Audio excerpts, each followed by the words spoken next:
Let's take a look at conflict from a neuroscience perspective and see what's really going on in your brain when you experience conflict.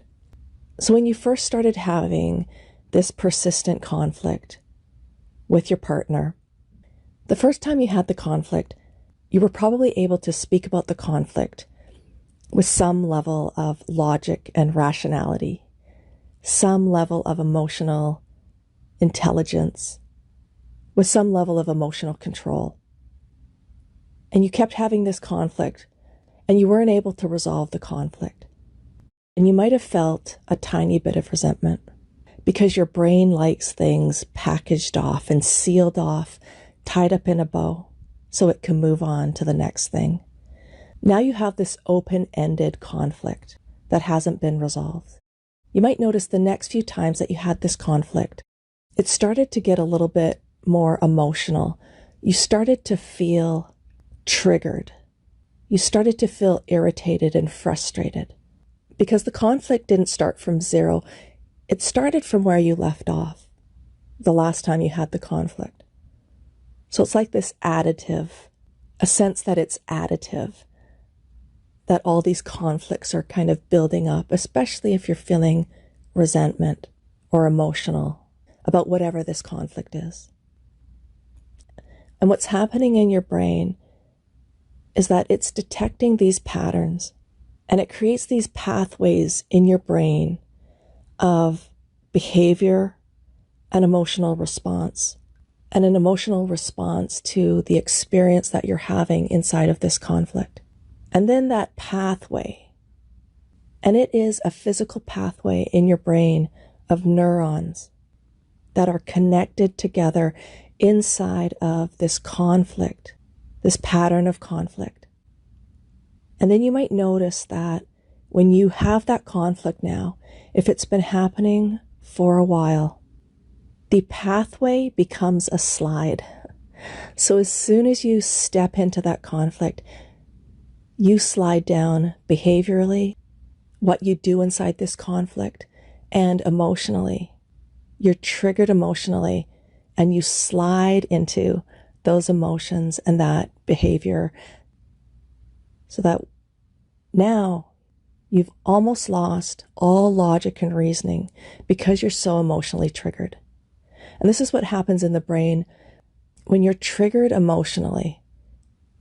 That part of your brain, that thinking, logical part of your brain that makes really good decisions, you lose access to that part of your brain. And it's very hard to access it when you're triggered emotionally inside of conflict. And so you might have even said to yourself, the next time that this happens, I'm going to be calm and do something different. But inside that conflict, in that moment, you get triggered, you slide into that pattern of conflict, the way you act and feel inside of that conflict. And then if you're not talking about the conflict in a logical, rational way, there's probably some part of you that is blaming your partner for this. There's some part of resentment, criticism inside of this conflict. And that criticism and your partner's defensiveness are signals to you that this conflict is toxic to your relationship. And if you're in contempt and you're so emotionally flooded, your emotions are so off the charts that you stop responding, or your partner stops responding inside of that conflict, that contempt and stonewalling, which is that inability to respond, or you just stop responding, those are signs that your relationship is in trouble. Those are signs of divorce.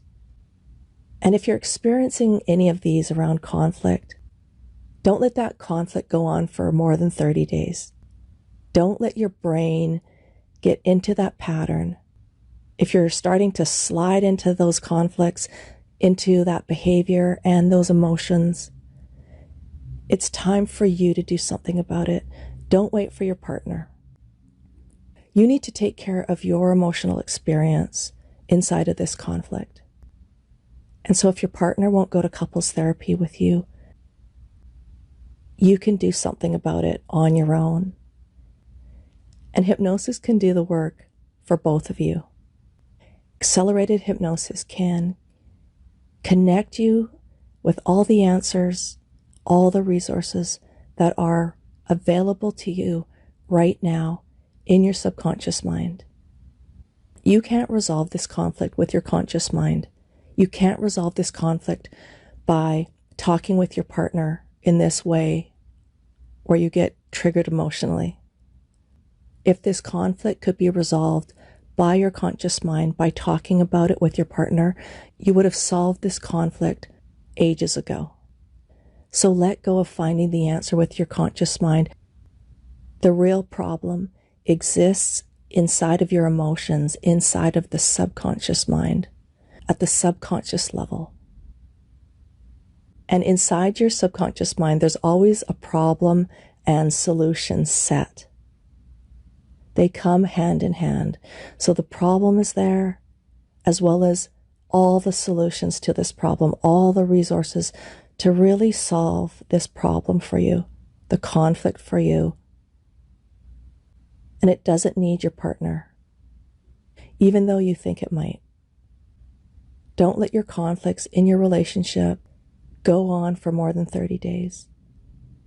You need to do something about it so it doesn't become this pattern of behavior, because that pattern of behavior starts to bump into other areas of your relationship.